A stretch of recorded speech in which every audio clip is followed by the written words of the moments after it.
नर्मदे हर भगवान दुर्वासा जी के ये तपस्थली रहा है। माँ रेवा के पावन तट पर ये आश्रम अभी भगवान की प्रतिष्ठा करके महाराज जी बना रहे हैं। बच्चों के लिए वहाँ बहुत आदिवासी पिछड़े वर्ग के बच्चों के लिए कंप्यूटर ला के महाराज जी ये सब व्यवस्थित बना रहे हैं। कल यहाँ रात्रि विश्राम किए थे। नर्मदे हर।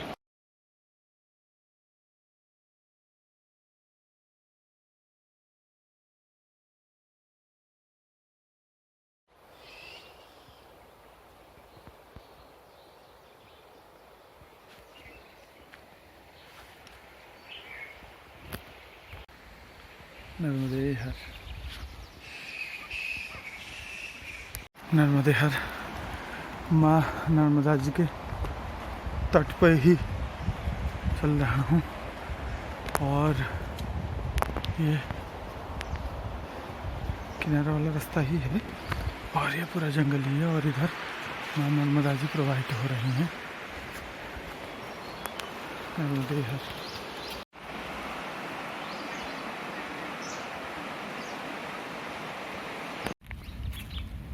नर्मदे हर। माँ रेवा का तट है और ये ऊपर पहाड़ है। रात्रि में दुपट्टा संगम में रात्रि विश्राम हुआ था। भयंकर ठंड था। 4 कंबल ओढ़े थे फिर भी ठंड कम नहीं था। और यहाँ माता का धारा पूरा पतली है। रेवा ही है। कहीं 20 फीट, कहीं 30 फीट, 40 फीट ज़्यादा से ज़्यादा। नर्मदे हर। नर्मदे हर। अभी चकदे ही गांव से आगे निकले हैं। फिर आगे चलेंगे। बहुत कठिन रास्ता है। आनंद भी है और पहाड़ ही पहाड़ है। एक निस्तब्धता है जो कि रोड में चलने से प्राप्त नहीं होता है। यही प्रकृति परिक्रमा था। माता के पूरा किनारे किनारे चलना, उसमें जो आनंद है। भले ही जंगल है, कठिनाई है, फिर भी नर्मदे हर। पीने के लिए पानी भरने के बाद फिर पहाड़ के ऊपर चढ़ाई। फिर से ऐसे ही रास्ते हैं उबड़ खाबड़ वाली और ये रहा विशाल पहाड़। किनारे किनारे फिर से चलना है। नर्मदे हर। सही रास्ता है। रास्ता माने है ही नहीं, ये बहुत बड़ा पहाड़ है, उसके किनारे ऐसे ही चलना है। ये चलना है इस प्रकार से ही चलना है। पहले नीचे चल रहे थे, फिर यहाँ से ऊपर थोड़ा आने के लिए रास्ता मिला। परिक्रमा किनारे वाला। नर्मदे हर।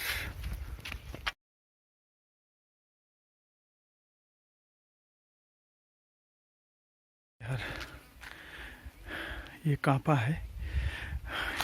पहाड़ के ऊपर बसा एक प्राचीन जनजातियों की एक छोटी सी नहीं बड़ी सी गांव है कांपा। बहुत सुंदर है माँ नर्मदा जी के तट पर। ये कांपा गांव है। पूरा पहाड़ से घिरा हुआ है और इस तरफ जो पहाड़ है, इस पहाड़ के बीचों बीच ही माँ नर्मदा जी का प्रवाह है। अभी ये कापा गांव का स्कूल है और अभी थोड़ा अच्छा है, ये पगडंडी मिल गया है और उसके बाद फिर आगे किनारे वाले में चलेंगे।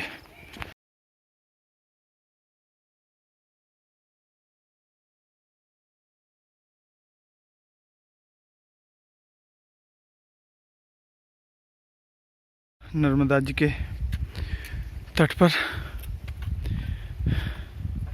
ये सुंदर मनोरम स्थान है। पहाड़ी है और ऐसा ही है पगडंडी।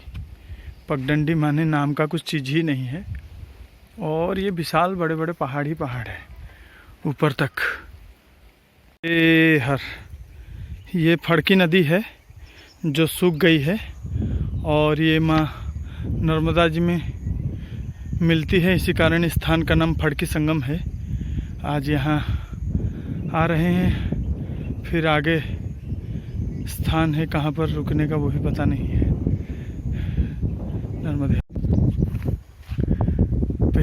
खड़े हैं, किंतु नदी सूखी हुई है और ये बारिश वाली नदी है ऐसा लगता है। फड़की घाट से ये फिर यहाँ से पहाड़ी है और पहाड़ी रास्ता है। आगे सिवनी संगम है उस तरफ, ये फड़की घाट है, फड़की संगम, और आगे सिवनी है लगभग 3 किलोमीटर। भगवती कृपा नर्मदे हर। फड़की संगम ये फड़की घाट के नाम से ही है और यहाँ माँ रेवा की धारा बहुत पतली है और छिछली भी है। एक अलग प्रकार की अनुभूति है माँ के तट पर, इतनी शांति और आनंद जिसे व्यक्त नहीं कर सकते। नर्मदे हर। फड़की संगम 2 नाला है, उस तरफ एक जलधारा था जो सूखा हुआ था, ये बहती हुई है।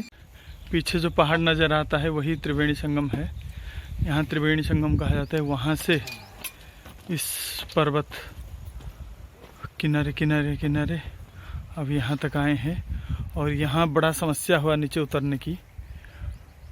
नर्मदे हर, और कहीं रास्ता नहीं है, बैग को नीचे डाले फिर उतरे और फिर अभी किनारे किनारे चलना है। ये किनारे वाला ही रास्ता है। इस प्रकार बड़े बड़े पत्थर और माँ के पूरा किनारे ही। आगे सिवनी है और ये है पहाड़, बड़े बड़े पहाड़ है। ये पर्वत श्रृंखला है अमरकंटक की और इस प्रकार का परिक्रमा होता है। इसीलिए इस मार्ग में दूर दूर तक कोई नहीं है, बहुत आते भी नहीं है। माता की अमोघ कृपा है, स्नेह है, इसी कारण यहाँ बुलाई। नर्मदे